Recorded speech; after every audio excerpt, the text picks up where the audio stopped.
Nestling in the shadow of the Highlands, a short commute from Glasgow and Edinburgh, Dunblane has always prided itself on being prosperous, safe and law-abiding. Away from the cities, lots of fresh air, lots of activities for the children to do that were safe. It's just a normal town where folk go about their business without anything major happening most days. About their business without anything major happening most days. It's a church orientated in many ways. We have quite a number of churches. They're mainly all well attended. Quite a number of churches. They're mainly all well attended. It keeps a community together.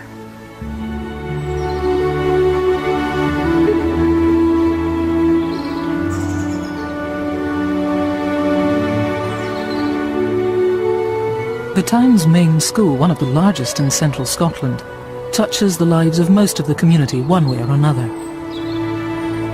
We had 2 children that time and we didn't think we wanted to bring them up in London, and we felt, you know, Dunblane, the school was nearby and seemed to be lots going on for kids.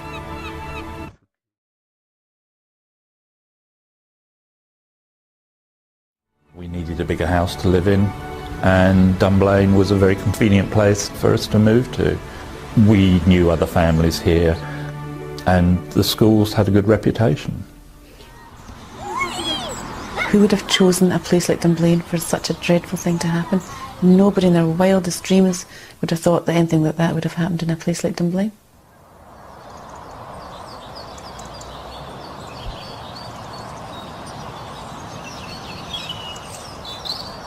Wednesday the 13th of March was to be a day of unimaginable tragedy, a day that would be remembered with horror all over the world.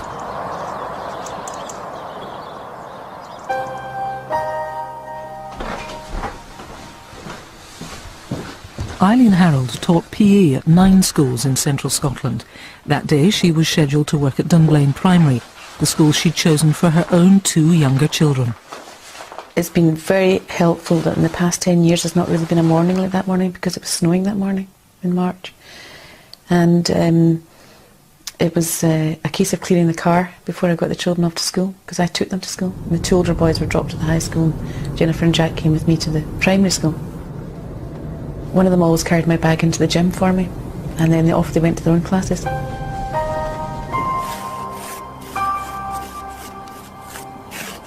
With Mothering Sunday just a few days away, it was going to be a busy week for Irene Flaws, the town's florist and Sunday school teacher.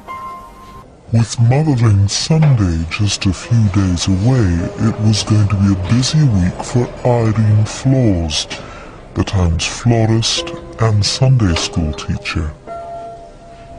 You're sort of preparing, thinking what do we need from the market tomorrow, etc. You know, making sure you've got enough of everything in the shop for that week. Not an inkling of anything out of the ordinary. Life was just going on. Folk were walking to work, walking to school, the high school kids were walking up the road. Just a normal day.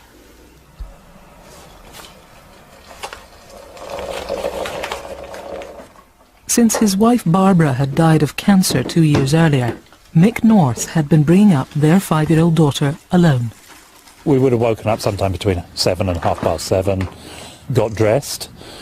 Sophie needed a plaster. I think one of the cats must have just scratched her the day before. Went downstairs, had breakfast. I then drove up the road to the school and dropped her off at Kids Club, where she went every day before school and stayed after school. She was standing on the far side of the room at Kids Club, just standing there saying goodbye to me. And that's stayed in my mind all the time.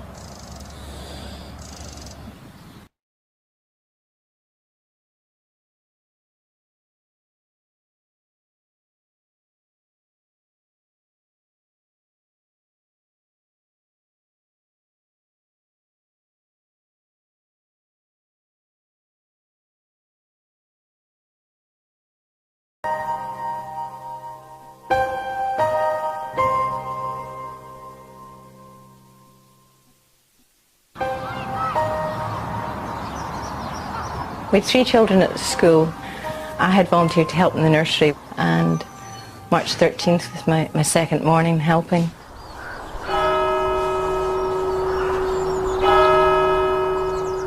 I had primary ones coming in, and I could hear them in the assembly singing away their hymns as I prepared, because there was a big class. They were a particularly beautiful class, actually. They were gorgeous children. They were lots of different individuals, so they weren't, I wouldn't say they were a particularly easy class. You know, they knew what they wanted to do, and they had strong wills, and they were very bright, intelligent, alert, enthusiastic, and put all that mix into the melting pot, and you've got quite a handful of children. At some point they would have changed into their gym clothes before going to assembly. From assembly they went straight into the gym at about 9:30. And the first 5 little ones ran into the gym full of beans, shouting, "Ah, great, you know, there's lots of nice things." But, you know, it's very important that safety was the first. Ironically, safety is the first thing that you teach them. So they were frog marched out again and made to line up with the rest of them and told that they had to wait until I told them to come in. Nobody is entirely clear which route he used, but it was probably through a side door. Nobody is entirely clear which route he used, but it was probably through a side door. He then went to the assembly hall, where the assembly had finished 5 minutes before, and 1 shot was fired. He then moved round to the gym, which was next door to the assembly hall, entered the gym, and immediately started firing, first at the adults and then at the children.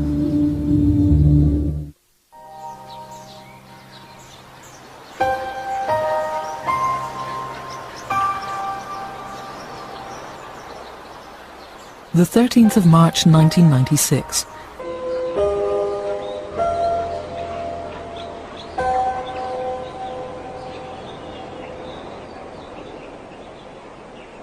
The 13th of March 1996. An unremarkable morning in Dunblane, central Scotland.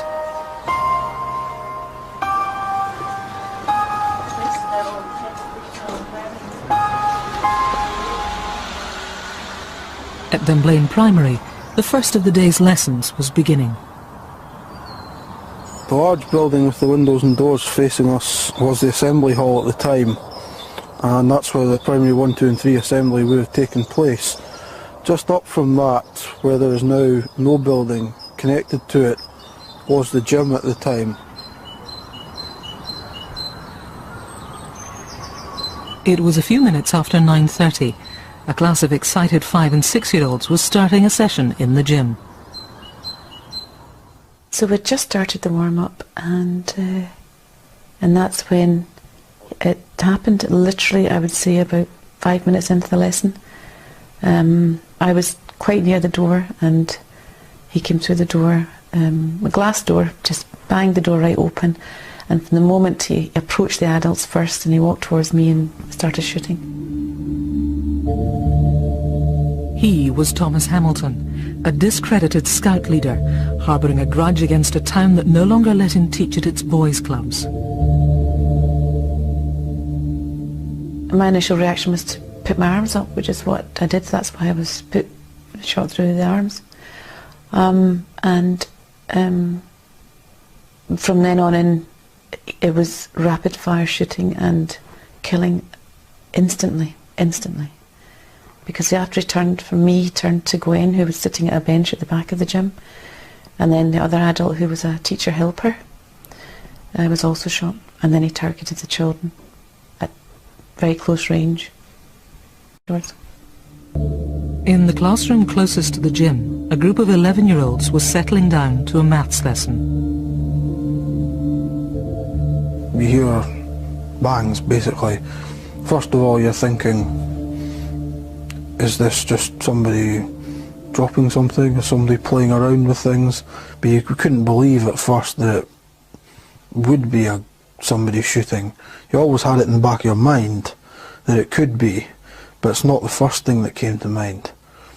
And then just after a couple of minutes of hearing it, we're thinking it's continuing on so long that it's more and more likely that that was what it was, gunfire.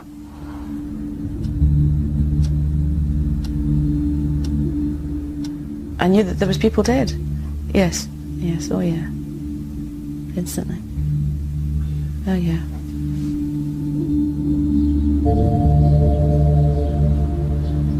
To the side there was a huge storage area where all the large equipment, mats, etc. were kept. And I somehow managed to realise that that's where we had to make our way to for some shelter. And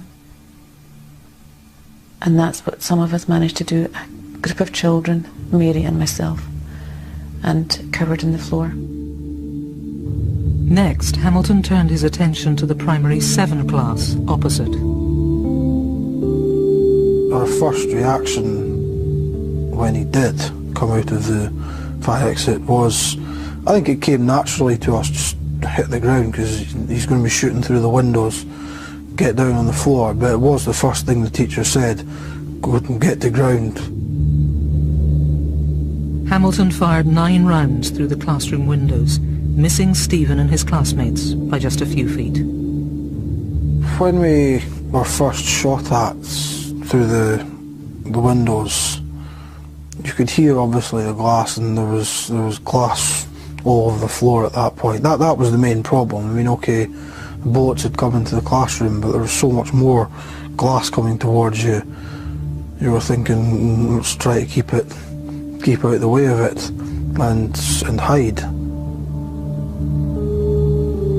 What happens in that situation, where you're in a life-threatening situation, is some of your senses clamp down, but some become so heightened. And my sense of hearing was so heightened. I was aware, although I couldn't actually see him, of where he was and what he was doing. And my sense of hearing was so heightened. I was aware, although I couldn't actually see him, of where he was and what he was doing.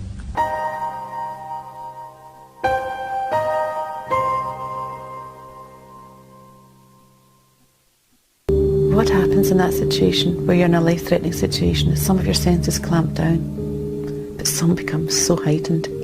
And my sense of hearing was so heightened. I was aware, although I couldn't actually see him, of where he was and what he was doing. And I was trying to be proactive and think about how we could protect ourselves and what we could do in that situation. The echo of the gym had a terrible echo anyway, but it was repeatedly the close shots of his gun going off. And my sense of hearing was so heightened. And my sense of hearing was so heightened. The echo of the gym had a terrible echo anyway, but it was repeatedly the close shots of his gun. And my sense of hearing was so heightened. You weren't lying there thinking, am I going to die? You were thinking more, if he comes into this classroom, what's the fastest way of getting out? And where do we run to?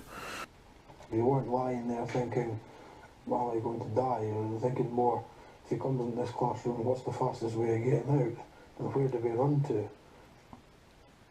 That boy, where I suggest you should have run to, yeah, is through all the windows in the classroom that were only 3 feet off the ground, that was shot out already, with all this glass that was flying everywhere that you told us about, loads and loads of glass flying everywhere, so the windows would have been easy to get through. What you had to do is just get a chair and just smash the remaining shards out, and you could have jumped out the window and then ran off in different directions. He's only with a handgun. He's not going to be able to shoot you at 40, 50, well, over 50 yards with it very easily. Just run as fast as you can out the fucking window. You lying bastard. You weren't lying there thinking, am I going to die? You were thinking more, if he comes into this classroom, what's the fastest way of getting out? And where do we run to? Where can he not find us, for example?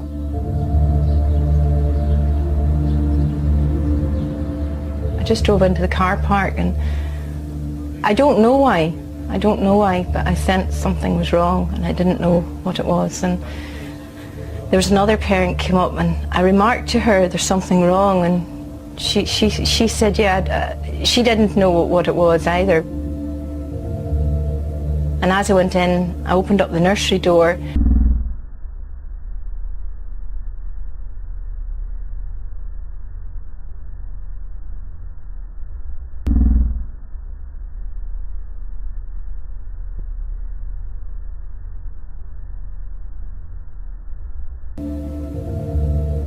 And as I went in, I opened up the nursery door, and Mrs. Isles had the children sitting in the corner, the story corner, and I knew that was wrong. I mean, this was the beginning of nursery, that's what they do at the end of nursery. And Mrs. Isles jumped when I came in, and she looked very tense, and she said, oh, it's all right, it's just Mrs. Doherty. And she said, just hang your coat up over the door. And I thought, there's something wrong, there's something outside that we're not wanting the children to see, and I just didn't know what it could be.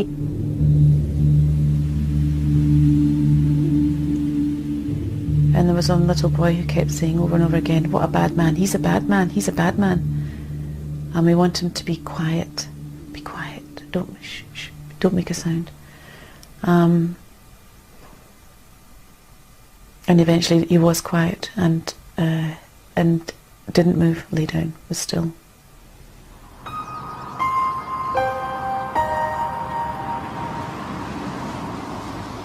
He fired 105 rounds from his pistol in the space of around 3 minutes.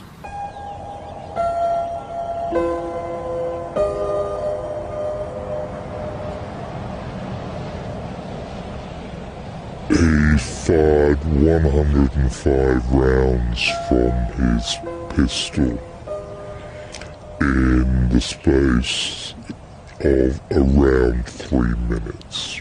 I think we have to imagine, particularly in view of other mass shootings, that his intention was to kill himself and to cause as much mayhem as possible before he did that.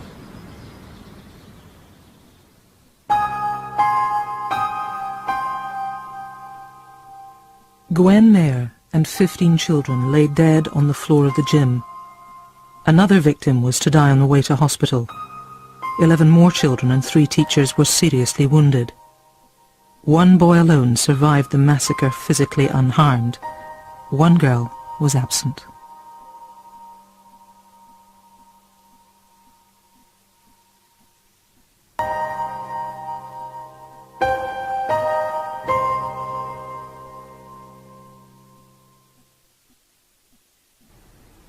Then everything went silent.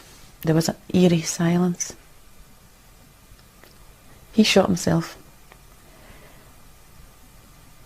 And just for, it felt like quite a long time, there was calm, there was silence. And I don't know how long it lasted, whether it lasted just half a minute, whatever. But then people began to react to their injuries, the children started to moan and to cry. And then help came into the gym then. Just happening at home. Just against this background, reports are coming in that one person is dead and several people have been injured after a shooting incident at Dunblane Primary School.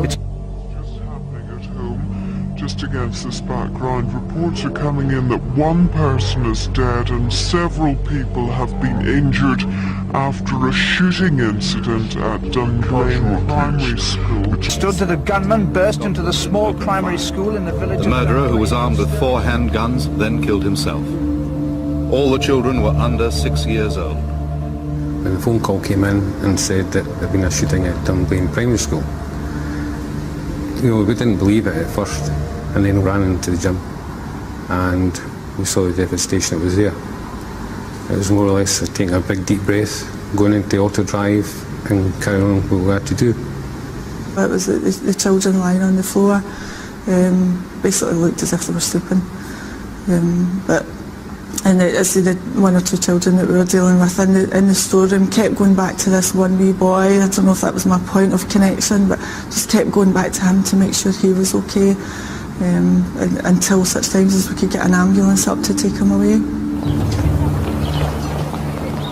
After the sound of gunfire, confusion and bewilderment, and the anxiety of waiting for news. A stricken crowd of parents waiting in dread to be told who lived and who died. An unreal situation, really. They were screaming from fear and from pain. Strangely enough, I never actually was, although I was aware that I'd been shot, pain wasn't my initial reaction actually. It was an awareness of what exactly was happening in the gym, because I felt responsible. As the bullets stopped, your mind started to think, we've survived this, so it's ended. What's that? Well, dare I say, what's happened to him? Has he been arrested? What's going on? And also, to an extent, particularly for people like me, and well, loads of people in my class at that time who had brothers or sisters around the school, where are they? What's happened to them? There were colleagues knocking on my door asking if I'd heard that a shooting had been reported at Dunblane Primary School. I hadn't. I tried phoning the police, the line was engaged. I didn't know the school's number off the top of my head, so I didn't phone that. And then somebody offered me a lift, along with another colleague of mine who had a child at the school, and we were driven up to Dunblane.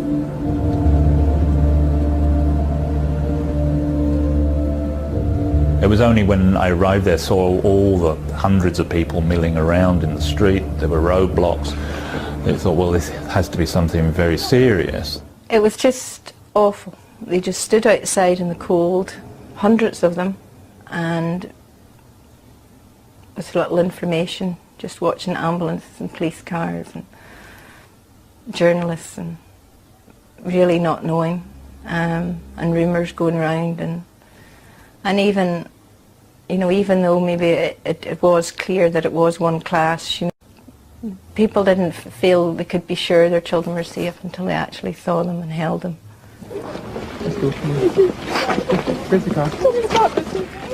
I remember thinking at the time, somebody has sent their child off to school and probably argued in the morning, as most people do, sent them off to school, which should be a happy and secure place, and then that's what happens, that child doesn't come home. You remember it vividly. It's something that you'll never forget.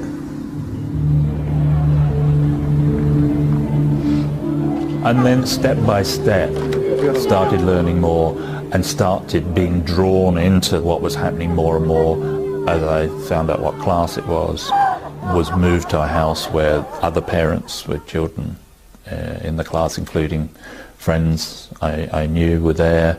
Then we get moved into the staff room, and suddenly the pressure feels more and more intense, because the odds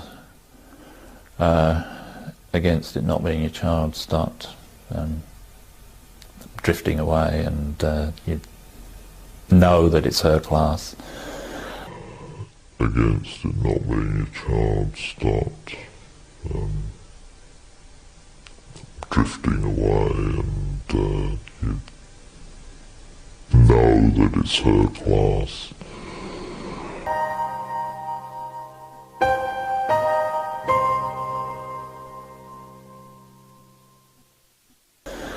Know by then that some children have been killed, some children have been injured, but not officially. The worst thing was that the police wouldn't tell us anything. The police wouldn't tell us anything. In the gym, teachers and police were still struggling to identify all of the victims.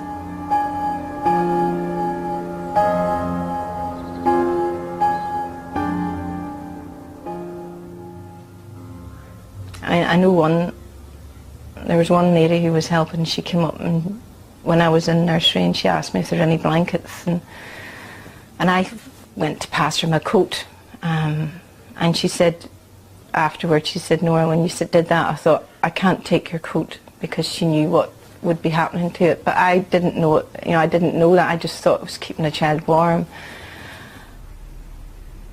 Well, you just switch through all the possibilities.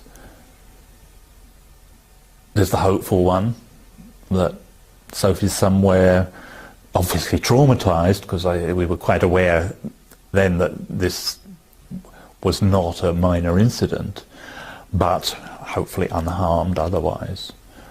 Right through to, well, what am I going to do now she's dead?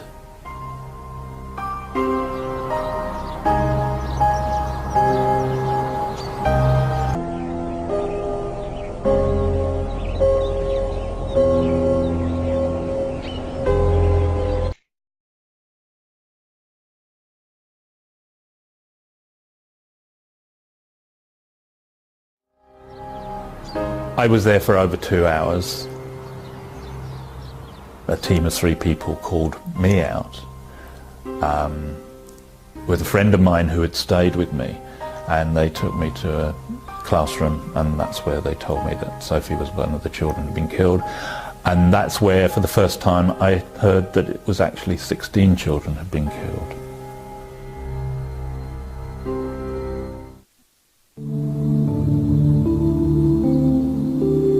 In March 1996, Thomas Hamilton walked unchallenged into Dunblane Primary, carrying guns and enough ammunition to kill every child and teacher in the school. It was literally a lottery as to who lived and who died. It was an absolute lottery, because that's something that I've spent a lot of time thinking about. Why did I survive and other people didn't? The assembly hall was empty, so Hamilton showered a class of infants in the gym next door with bullets. Primary 1 teacher Gwen Mayer and 16 children died. 11 others and 3 teachers were seriously wounded.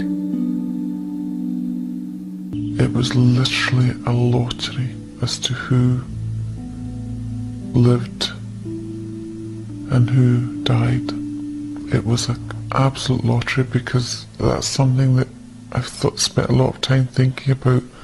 Why did I survive and other people didn't?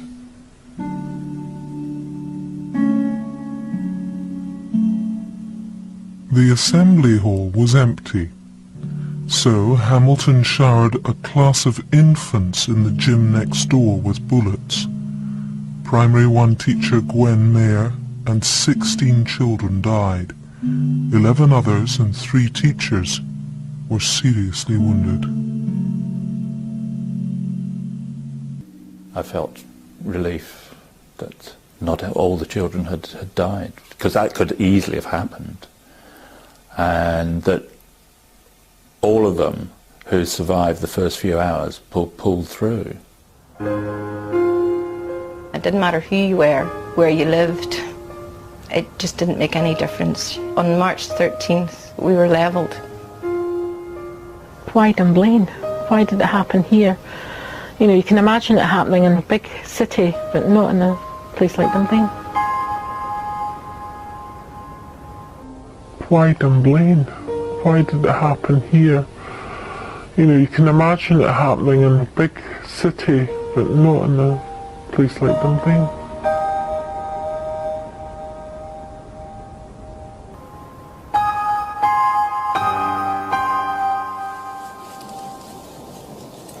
When I was in hospital at first, the shock of what had happened was the main thing. In my mind, I kept saying, this could not have happened. It wasn't possible to have happened. And the way I dealt with that was, every time I had a visitor, was to tell him what had happened. And the way I dealt with that was, every time I had a visitor, was to tell him what had happened. And I would go through it and go through it and go through it. And it was my way of sort of trying to come to terms that what had actually happened that morning in front of my eyes was real, even though I had the physical injuries to show it was real. It was undescribable how distressed we were, and although I was pleased that my children had survived and very, very relieved, I felt guilty because I knew that, you know, other parents were going through what they must be going through.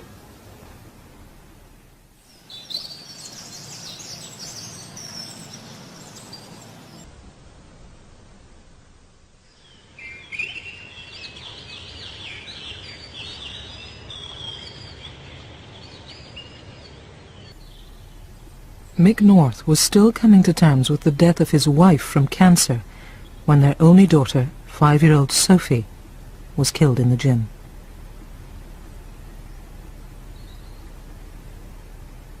It was obviously a very close relationship that we had.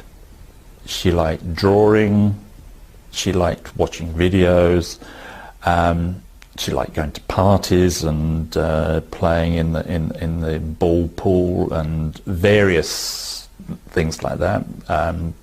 She liked going swimming. She'd become a very bright, intelligent, talkative, friendly girl, and a pleasure to be with. And I know how irrational it is, but you think of all sorts of ways in which she needn't have been there, needn't have moved to Dunblane. I couldn't keep her off school, but it still doesn't make you stop feeling guilty. I mean, particularly as I'd made promises to Barbara about making sure Sophie was all right.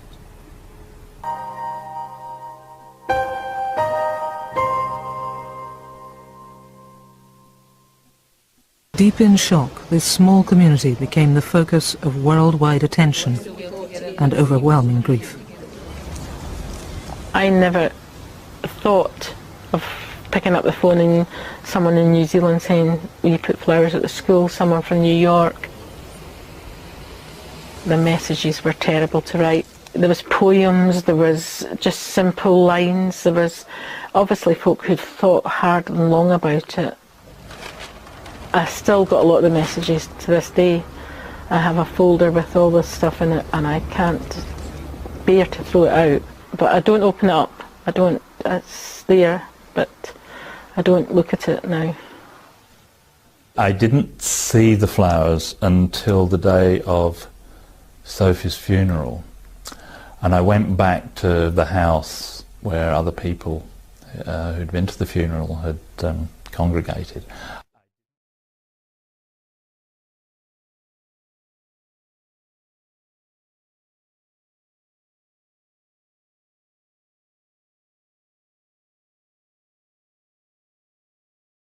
And I just couldn't stay there, so an old school friend of mine who'd travelled up and I went out for a walk. And I think I must have been aware that there were flowers, but we just came upon them as we were walking along Doon Road outside the school. And it was very mixed feelings, just to think that those were there, partly because my daughter had been killed. It was also a strange feeling going up to the cemetery, because after a few days the flowers were transferred from the street up to the cemetery. And it was quite windy, I think, the first time I went up there, and there was a field of cellophane flowers and they were rustling. And sometimes when I go to the cemetery now and there's just one bouquet of flowers somewhere and you hear that rustle, that brings that back.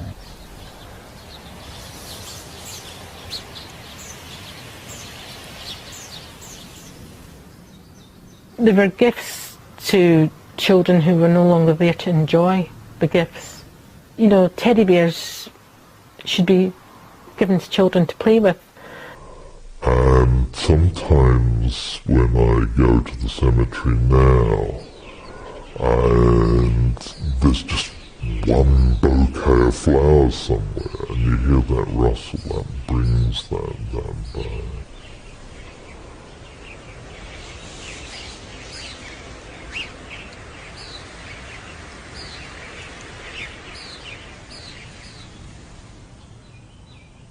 They were gifts to children who were no longer there to enjoy the gifts. You know, teddy bears should be given to children to play with.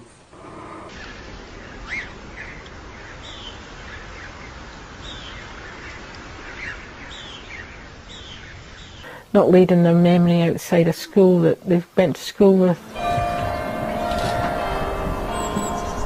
The weekend after the massacre was Mothering Sunday, but for the parents and the children of Dunblane, it was now a day of silence and of sorrow.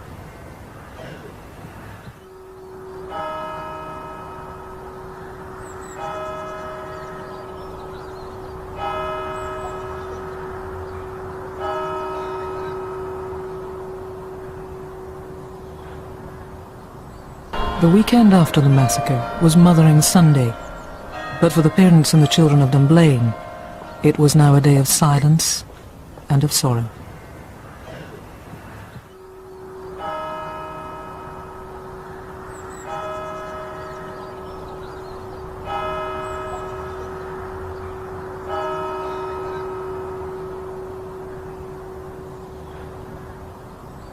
The weekend after the massacre was Mothering Sunday.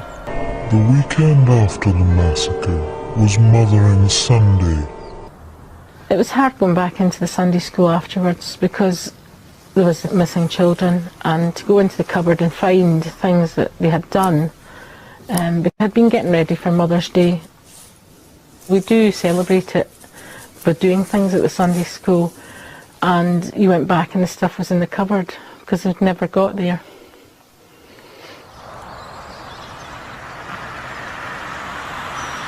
Nine days after the killings, the children of Dunblane went back to school. What was really important, actually, that I felt, I think we all felt, that that bastard wasn't going to get us down. He wasn't going to get us as well. It was a hugely powerful feeling that recovery was really important because he'd taken enough lives and ruined them.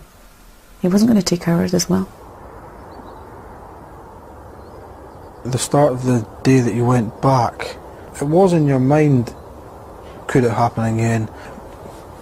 And I think, yeah, I could have been dead. I could have been, from my point of view, far more seriously injured. This has been a long, dark week, full of tears. Dunblane is still in mourning. However, the evil that came last week is gone. The children return to school today. And this is a very important day for us because today marks the beginning of our recovery. And you mark my words, we will recover. I promise you that.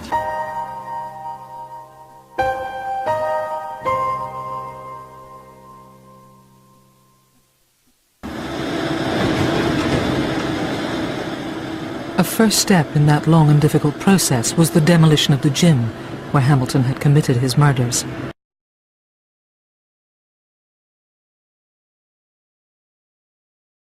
A first step in that long and difficult process was the demolition of the gym where Hamilton had committed his murders. A first step in that long and difficult process was the demolition of the gym where Hamilton had committed his murders. By now, the families of the victims of Dunblane were meeting regularly and beginning to ask some pressing questions about the man who had killed their children and why he was licensed to carry guns. When I found out that everything he had done until he pointed that gun and fired at me initially, because I took the first shot, was legal. Everything he'd done, in other words, he'd practiced his massacre. I was furious. I had never seen a gun in my life before. I knew nothing about gun control, but when I found out that, then that made me so angry that there was no way that we would let this rest. Hamilton, a gun enthusiast, was well known to the police in Dunblane. A number of complaints had been made about his supervision at local boys' clubs. A number of complaints had been made about his supervision at local boys' clubs. A number of complaints had been made about his supervision at local boys' clubs. Questions had also been raised as to his suitability to hold a gun licence. How does society deal with somebody who is on the margins but has never committed a crime that can be actually seen by the legal system as a crime? It was a paradox that had cost Sophie North her life. Eileen Harold was the first person called to give evidence at Lord Cullen's public inquiry, which opened that May. That was one of the most difficult things I had to do in my life, actually. One of the most difficult mornings.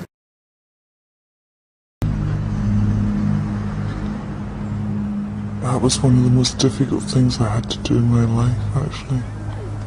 One of the most difficult mornings. One of the most difficult mornings of my life, because they wanted to know what had happened, and I had to, well, they knew what had happened, but I had to give evidence, and I tried to give it in such a way that there was no more hurt. They didn't get any more hurt than they already were.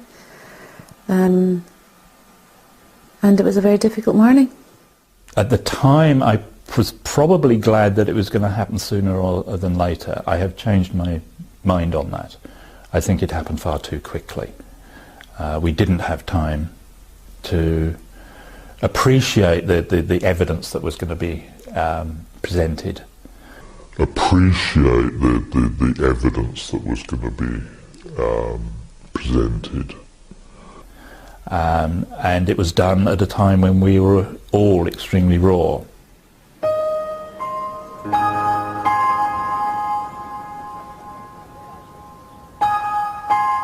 Even before the Cullen inquiry had begun, a group of local parents and their friends had launched a campaign of their own for a total ban on the private ownership of handguns. Even before the Cullen inquiry had begun, a group of local parents and their friends had launched a campaign of their own for a total ban on the private ownership of handguns. A group of local parents and their friends had launched a campaign of their own for a total ban on the private ownership of handguns. For a total ban on the private ownership of handguns.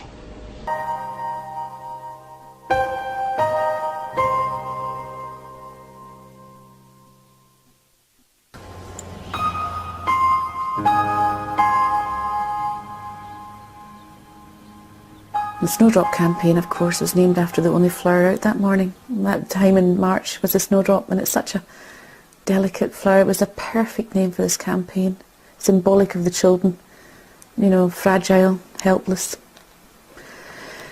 And that was started very quickly afterwards with that simple aim of banning all handguns. By July, over 700,000 signatures had been raised, and a group of us, Snowdrop campaigners and families, took the petition to Parliament and were able to meet a number of senior politicians at that time. School security was tightened, but Lord Cullen's limited recommendations on gun control disappointed the Snowdrop campaigners. I did have a role to play, whether I liked it or not, because I was a class teacher at that time, and I had to take my place in this campaign. I did have a role to play, whether I liked it or not, because I was a class teacher at that time, and I had to take my place in this campaign. And we weren't going to rest until that situation was changed, and nothing like this could ever happen again. The deaths of their children had turned the parents and their fellow campaigners of Dunblane into a potent political force. His earmuffs served a dual purpose: to lessen the noise of gunshot, but also to block out a noise he would not have been used to on the target range: the screams of terrified infants. 17 dead, 14 injured, and one child who stood and watched it all. Within 24 months they had achieved their objective, some of the tightest legislation on handguns in the world. Some of the tightest legislation on handguns in the world.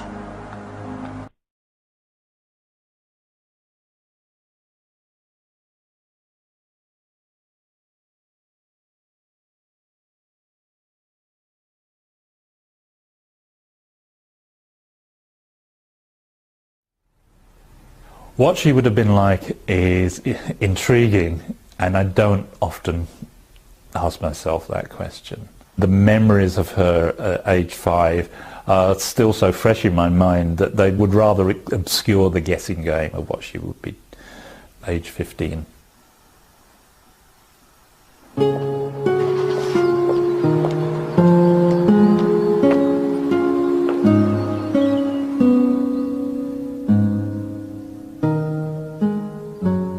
theme of the window is out of darkness and into light.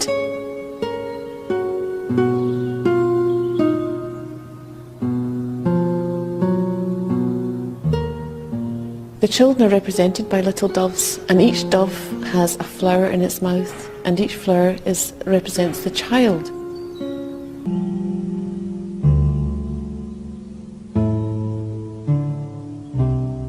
The theme of the window is out of darkness and into light.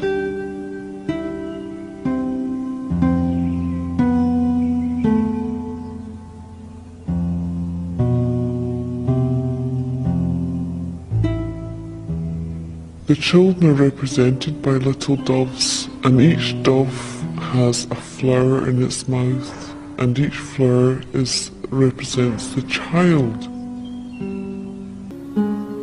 They're linked together by a daisy chain, and they're led by Gwen, as she might have called them out in class.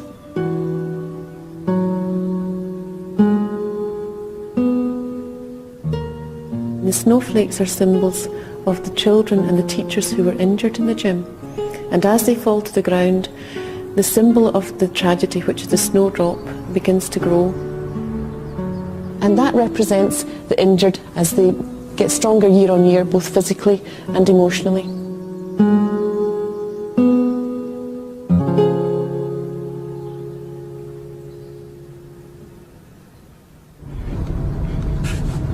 Eileen Harold was shot 4 times trying to shield herself and the children from Hamilton's bullets. She needed 5 operations to rebuild her shattered arms. There's no prescription, I don't think, for dealing with grief.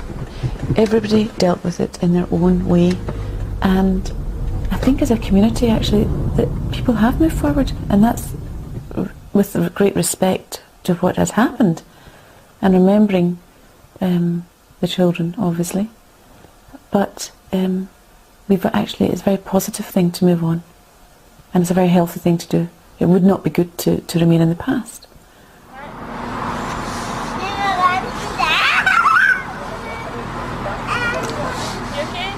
A new generation of primary school children is growing up in Dunblane.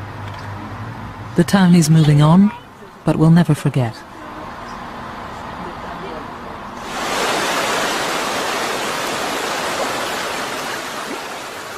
Everybody felt the same that day, and I think we built on that, really. I think that the barriers went down, and hopefully, they've stayed down, or certainly, there's not this in us and them, maybe that you do get in some other areas. Nora left her part-time job as a nursery assistant. She's been one of the volunteers who planned Dunblane's Youth and Community Centre, a £2 million project financed out of donations which poured into the town. I see the centre now as a gift that was given, and it's a living tribute to the children, and it's also a tribute to the kindness that was shown to Dunblane at that time. A picture was placed in a window for each of the children killed. For Sophie North, her cat. I'm being squashed by a Kit Kat at the moment, and this is Rosie. Both names were given by Sophie, and she would give them both very affectionate, over-affectionate perhaps, cuddles, particularly to Kit Kat.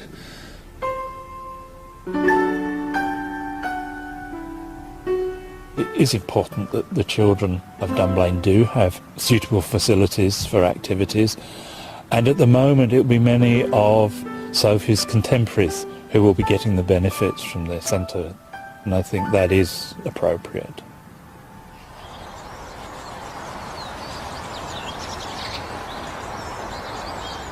Stephen Hopper was in primary 7 at the time of the massacre. His teacher ordered the class onto the floor just seconds before Hamilton fired a volley of bullets above their heads. I think it's certainly driven my interest in primary school teaching. It's made me, or it certainly influenced my realising how much responsibility there is in that job. and what you have to take responsibility for.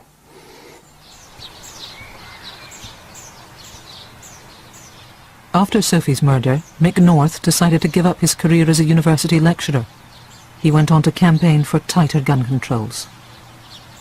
I think it's important that people are aware of the tragedy that hit Dunblane in 1996, but also to know that in the aftermath a lot of things were achieved. Some lessons have been learnt, I think. Guns are very dangerous in private hands. Guns are very dangerous in private hands. And should therefore be appropriately regulated. Don't make guns easily available to people. Mick North has moved out of Dunblane, away from the family home he shared with his wife and daughter. I think you can never draw a line under something like this, both as an individual who's suffered personal loss, but also the country, the community mustn't draw lines under this. We can't just set it aside as something in the past and not think about the significance of it. I think it's important for people to know that victims and their families, the families of the bereaved, do live on, do live important, meaningful lives in which things can still be achieved. They're not totally wrecked. But that doesn't mean that they don't relive what happened every day. I've always sort of likened it to walking along a parallel path to the one you would have taken before. But you don't stop walking, you don't stop doing things.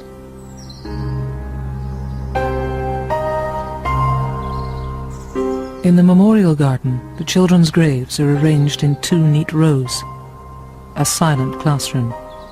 Gwen Mayer, their teacher, lies by their side.